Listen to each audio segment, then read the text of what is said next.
Reaction coming in across the state after the Supreme Court's ruling to overturn Roe v. Wade. Grant Herms joins us now with a look at how the court's decision will affect the state's midterm elections. Grant. Jason, Kimberly, the expectation is here this will energize a lot of voters on both sides of the aisle. Democrats hoping to give something voters can urge themselves to the polls about. Republicans saying because of this decision today, their fight is not over. They're telling voters that they want them out in the streets. The decision on Dobbs setting up a fight in Congress and ahead of the already supercharged midterms. Michigan Republicans praising the ruling, like Representative Lisa McClain, who put out this video on Twitter. Our prayers have been answered, and again, this is a fantastic day for life. And Representative Tim Walberg, who tweeted, "Today's ruling is a tremendous victory for life." Walberg's office just days ago vandalized with pro-choice messages and threats. On the other side of the aisle, Michigan Democrats issuing dire warnings. This has now become an even more contentious political issue.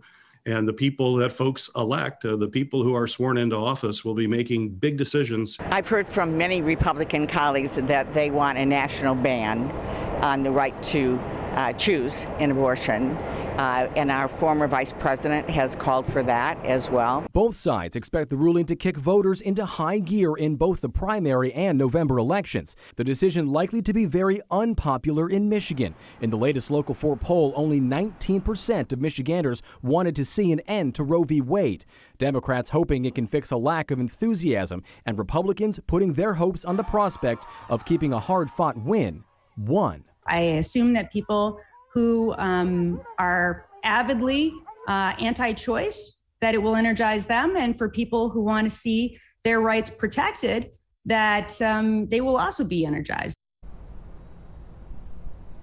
Now, that poll was done in January, so well before the draft opinion was leaked, and obviously today's actual decision. It'll be interesting to see here, Kimberly, as we move forward, if things shift or if thoughts from voters crystallize here after today's ruling.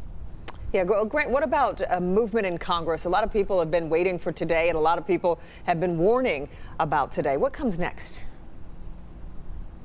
Well, already as of today, House Republicans have said that they want to push for a national ban on abortion, maybe 15 weeks, maybe 20 weeks of pregnancy. It would be an interesting move to make, given today's ruling from the Supreme Court says that it's a state's issue, not a federal issue. Now, on the other side of the aisle, Democrats have been pushing for a constitutional amendment to protect abortion. President Biden advocating for that today, but they simply don't have the votes right now. This is something that will likely stretch well into next year as well. Yeah. Back to you. Okay, Grant, thank you.